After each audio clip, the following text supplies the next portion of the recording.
The bitter winter wind cut through Harper's threadbare coat as she hurried down the deserted streets after her double shift at Joe's diner. Her fingers, red and raw from washing dishes for 10 hours straight, clutched her meager tips, barely enough for tomorrow's bus fare, let alone the overdue rent that her landlord had been hounding her about all week. The streetlights flickered overhead, casting eerie shadows across the snow-dusted sidewalk as she cut through the alley behind Franklin Avenue. Harper had walked this route countless times, but tonight felt different somehow. The silence more oppressive, the darkness deeper than usual. She nearly tripped over him, a crumpled form half hidden between a parked car and the brick wall of an abandoned storefront. At first glance, Harper thought it was just another pile of discarded clothes, until she noticed the expensive leather shoes and the slight rise and fall of breathing. If you're enjoying this story and want to see what happens next, please subscribe to our channel and let us know in the comments where you're watching from. Your support means everything to us as we continue bringing these stories to life. Dropping to her knees, Harper gently turned the boy over, gasping at his deathly pale complexion. He couldn't have been more than 14, dressed in clothes worth more than her entire wardrobe, a private school uniform beneath a cashmere coat that seemed wildly out of place in this neighborhood. "Hey, can you hear me?" she whispered, checking for injuries as her nursing school training kicked in. His pulse was weak but steady, no visible wounds, but his skin felt cold and clammy to the touch, symptoms she recognized all too well. As Harper rummaged through his pockets searching for identification or medication, her fingers closed around a sleek smartphone with a case that probably cost more than her weekly paycheck. The lock screen showed only one emergency contact. Dad. No name, just that single word that would change the course of her life forever. Her finger hovered over the button for just a moment before she pressed it, heart pounding as the call connected almost instantly. "Nicholas," came the response, a deep, accented voice that somehow managed to sound both concerned and threatening in that single word. This isn't Nicholas," Harper replied, her voice shakier than she'd intended. "My name is Harper, and I found a boy collapsed on Franklin Avenue near 23rd Street. I think this is his father's phone number." The silence that followed was so absolute that Harper thought the call had dropped, until she heard the faint sound of rapid breathing on the other end. "Is he breathing?" the man finally asked, his voice now hard as steel. All pretense of calm completely vanished. "Yes, but he's unconscious. I think it might be hypoglycemia. I'm a nursing student, and he's showing all the signs of a severe drop in blood sugar," Harper explained, automatically falling into the clinical tone she'd practiced in her hospital rotations. "Do not move him. Do not call anyone else." The man's voice had transformed into something that made Harper's blood run cold. "I'm 10 minutes away. Stay exactly where you are, and keep him warm." Exactly 8 minutes later, Harper heard the purr of an expensive engine as a black SUV with tinted windows glided to a stop at the curb. 3 men emerged in perfect synchronization, 2 taking positions on either side of the vehicle, while the third approached with purposeful strides. Even from a distance, Harper could feel the authority radiating from him, tall and imposing in a tailored overcoat that couldn't quite conceal the bulge of what she instinctively knew was a shoulder holster. His features were sharp and aristocratic, dark eyes scanning the street before settling on her with laser-like intensity. "Mr. Blackstone," the man introduced himself tersely as he knelt beside his son, his movements betraying none of the panic a normal parent would display. "You said hypoglycemia?" Harper nodded, watching as he produced a small kit from his coat pocket with practiced efficiency. "Nicholas has diabetes, type 1 since he was 8, he explained, administering an injection with the confidence of someone who had done this countless times before. Within moments, color began returning to the boy's face, his eyelids fluttering open to reveal eyes identical to his father's. "Dad?" he mumbled, clearly disoriented. "I forgot my emergency kit at school after basketball practice, and I thought I could make it home." Mr. Blackstone's expression softened almost imperceptibly as he helped his son to sit up. "We'll discuss your poor decision-making later," he said, though the relief in his voice undermined the attempted sternness of his words. As they helped Nicholas to his feet, Harper awkwardly began to step away, considering her good deed done. "Wait," Mr. Blackstone commanded without looking at her, the single word freezing her in place more effectively than a physical barrier. "Thank you for helping my son," he said, finally turning to face her fully, his penetrating gaze seeming to catalog every detail of her appearance, the worn uniform beneath her threadbare coat, the exhaustion etched into her features, the determination in her eyes despite it all. "Anyone would have done the same," Harper replied, though they both knew that wasn't true.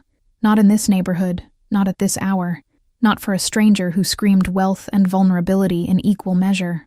Mr. Blackstone reached into his pocket, and Harper instinctively stepped back, her pride bristling at the thought of being offered money.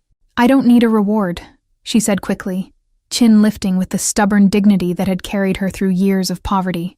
"Not a reward," he corrected, extending a business card made of heavy stock paper with nothing but a phone number embossed in silver. "An opportunity. Call this number tomorrow morning. I have a proposition for someone with your medical knowledge and moral character." As the SUV disappeared into the night with Nicholas safely inside, Harper stood alone on the street corner, the expensive business card feeling impossibly heavy in her hand. Something told her that accepting his opportunity would irrevocably change the course of her life. She just couldn't decide if that change would be salvation or destruction. Harper spent the night tossing and turning, the business card on her nightstand seeming to glow in the darkness. When morning came, she dialed the number with trembling fingers, surprised when a crisp female voice answered immediately and instructed her to arrive at an address in the city's most affluent neighborhood in precisely 2 hours. The mansion that loomed before her made Harper's apartment building look like a dollhouse in comparison. Wrought iron gates parted silently as the security guard checked her ID, waving her through to a circular driveway where perfectly manicured hedges framed the limestone facade. Mr. Blackstone waited in what she assumed was his study, a room larger than her entire apartment, lined with leather-bound books and dominated by an antique desk that probably cost more than her student loans. "Miss Watson," he acknowledged, gesturing to a chair across from him. "Thank you for coming.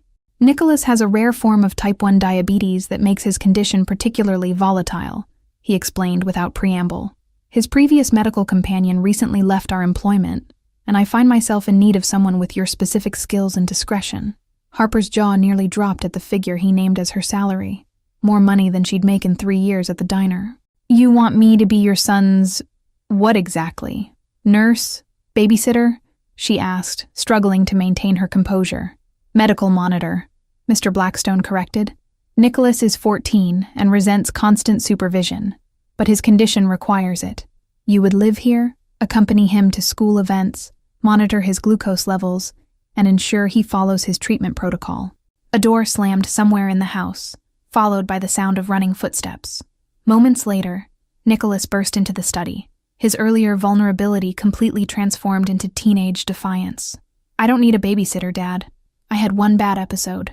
3 this month," his father countered with steel in his voice. "And last night could have been fatal if Miss Watson hadn't found you." "This isn't negotiable, Nicholas." The teenager glared at Harper as if she were personally responsible for his predicament. "So what? She follows me around school? My friends will think I'm under house arrest or something." "Your friends will think whatever I tell them to think, Mr. Blackstone replied coldly, revealing a glimpse of the power Harper suspected he wielded far beyond the walls of this mansion. "Miss Watson will pose as my personal assistant, who happens to be studying nursing. Nothing more suspicious than that." Nicholas stormed out, slamming the door with theatrical teenage rage. An uncomfortable silence settled over the room until Mr. Blackstone sighed, a flicker of vulnerability crossing his features so quickly, Harper almost missed it. "There's something else you should know," he said quietly, opening a desk drawer and removing a thick file. "Nicholas's mother was murdered 3 years ago, a business associate's attempt to strike at me. Since then, his condition has deteriorated significantly under the stress and trauma." Harper's nursing instincts kicked in immediately. Psychological stress can absolutely impact blood glucose regulation. Has he received proper counseling for the trauma? By the end of the week, Harper had moved into a suite of rooms in the east wing of the Blackstone mansion, her meager possessions looking laughably out of place among the luxury. The staff, a mixture of household employees and men who clearly served security purposes, regarded her with polite curiosity. Mrs. Chen, the housekeeper, took Harper under her wing, explaining the complex rhythms of the household while helping her unpack. "Mr. Blackstone may seem cold," she said quietly, folding Harper's uniforms with more care than they'd ever received, "but everything he does is to protect Nicholas." Harper's first week passed in a blur of adjustment and careful observation. Nicholas alternated between sullen resistance and grudging cooperation, his attitude softening slightly when Harper helped him manage a glucose crash without alerting his father and the subsequent embarrassment. The mansion operated like a well-oiled machine, with staff moving through their duties with practiced precision. Harper quickly learned which rooms were open to her and which remained mysteriously locked, which staff members were actually security personnel, and most importantly, which nights Mr. Blackstone hosted business meetings that she and Nicholas were expected to avoid entirely. One evening, while helping Nicholas with his biology homework in the kitchen, Harper overheard two security men speaking in hushed tones about a shipment coming through the harbor and complications with the Donovan family. Nicholas caught her listening and shook his head slightly, a warning she immediately understood.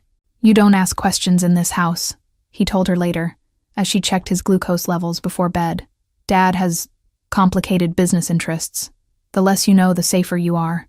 The next morning, Harper encountered Mr. Blackstone in the hallway, his knuckles bruised in a pattern she recognized from her ER rotations, the distinctive marks of someone who had recently been in a fight.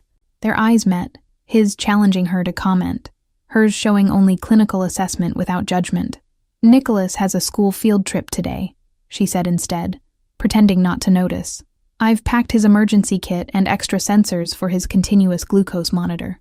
We'll be back by 4. Mr. Blackstone nodded, visibly relaxing at her discretion. "Take Ramirez with you," he instructed, referring to one of his security men. Standard protocol for outings. What had started as a job was rapidly becoming a complex dance of unspoken rules and careful boundaries. Harper found herself drawn into the strange intimacy of the Blackstone household, where danger and luxury coexisted in an uneasy balance. The first real threat came 6 weeks into Harper's employment, on an unseasonably warm spring afternoon. She and Nicholas were returning from his endocrinologist appointment when she noticed a black sedan following their car, maintaining a precise distance through 3 consecutive turns. "Nicholas," she said quietly, careful to keep her voice casual, "text your father's security team. We have a tail, 3 car lengths back, black Audi, tinted windows." The teenager's eyes widened momentarily before his face settled into an eerily adult calm. "This isn't the first time," he muttered, fingers flying across his phone screen. "Dad has rivals who like to remind him they know his patterns." Within minutes, 2 unmarked SUVs materialized, seamlessly inserting themselves between Harper's car and the sedan. By the time they reached the mansion gates, their unwelcome shadow had vanished. But the incident left Harper with a lingering sense of unease. That evening, she was summoned to Mr. Blackstone's study, where he sat reviewing security footage with an expression that made her blood run cold. "You noticed the tail immediately," he observed, rewinding the street camera footage to show her precise moment of recognition. "Most people wouldn't have." "My neighborhood wasn't exactly safe," Harper replied with a shrug. "You develop certain instincts when you walk home alone at night for years." Mr. Blackstone studied her with new interest, as if reassessing a puzzle whose pieces had suddenly shifted. "The Donovan family is hosting a charity gala next weekend," he said abruptly. "I'll be attending, and I want you and Nicholas to accompany me." "The Donovans?" Harper echoed, recognizing the name from the whispered conversation she'd overheard weeks ago. "Aren't they your business rivals?" A dangerous smile flickered across his face. "Officially, we're friendly competitors in the import business. Unofficially, Michael Donovan has been trying to discover Nicholas's medical condition for months, believing it to be a potential weakness in my organizational structure." Harper felt the full weight of what she'd stepped into. This wasn't just about a boy with diabetes, but about power dynamics she barely comprehended. "You want to use me as a shield," she realized aloud. "Having Nicholas's medical companion nearby shows you're addressing the vulnerability while flaunting that you're not hiding it. Instead of denying it, Mr. Blackstone nodded approvingly. "You understand the language of power better than I expected, Miss Watson." 3 days later, a delivery arrived for Harper, a gown in deep emerald silk that probably cost more than a semester's tuition, with a note in Mr. Blackstone's precise handwriting. "For the gala, the Donovans will be watching everything, including appearances." The Donovan family estate rivaled Blackstone's in grandeur, with crystal chandeliers illuminating a ballroom filled with Chicago's elite. Harper felt painfully out of place despite her elegant gown, hyper-aware of the calculating gazes following her every move as she kept Nicholas within sight. Michael Donovan approached them during dinner, a smile that never reached his eyes fixed on his face, as he greeted Mr. Blackstone with the false warmth of a longtime enemy. "And who is this lovely young woman?" he inquired, his gaze lingering on Harper with uncomfortable intensity. "Harper Watson, my personal assistant," Mr. Blackstone replied smoothly, his hand coming to rest protectively at the small of her back. She's pursuing her nursing degree while helping manage my household affairs. The evening progressed with the careful choreography of predators circling each other, every conversation layered with double meanings that Harper only partially grasped. Nicholas remained unusually subdued, sticking close to her side and checking his glucose monitor more frequently than normal under the stress. As the orchestra began playing after dinner, Harper noticed Nicholas's hands trembling slightly, an early warning sign she had learned to recognize. A quick check of his monitor confirmed her suspicions. His glucose levels were dropping dangerously fast. "Nicholas needs air," she murmured to Mr. Blackstone, keeping her voice light, even as she slipped his emergency kit from her clutch purse. "We'll step onto the terrace for a moment." They had barely made it outside when Nicholas's legs buckled beneath him, his skin going clammy as the severe hypoglycemia took hold. Harper worked quickly, administering glucose gel inside his cheek, while keeping his airway clear. Mr. Blackstone appeared beside them, his composed facade cracking slightly, as he knelt next to his son.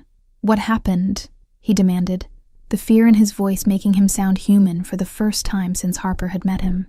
"Stress-induced crash," Harper explained, continuing to monitor Nicholas's vitals as color slowly returned to his face.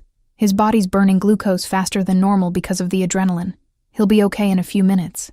As Nicholas began to recover, Harper became aware of a shadow lingering near the terrace doors. Michael Donovan, watching with undisguised interest before disappearing back into the ballroom. "He saw everything," she whispered, sudden dread pooling in her stomach. "Get Nicholas to the car," Mr. Blackstone ordered, his expression hardening into something dangerous as he stood. "I need to have a word with our host before we leave." The ride home passed in tense silence, Nicholas sleeping in the back seat, while Mr. Blackstone made a series of cryptic phone calls.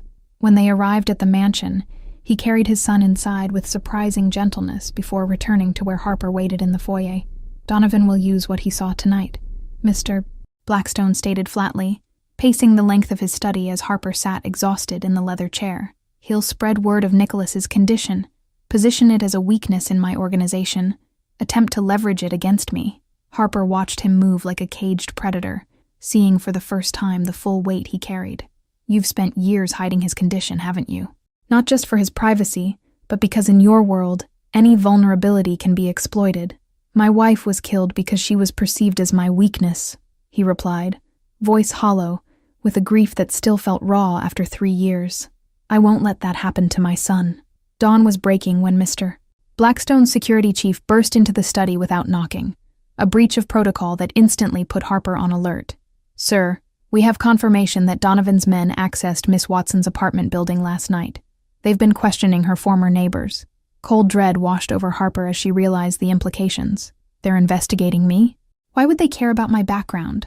"Because you're now connected to me," Mr. Blackstone explained grimly. "And Donovan will use anyone in my orbit as potential leverage. Your former life, your remaining connections there, they're all vulnerable points now."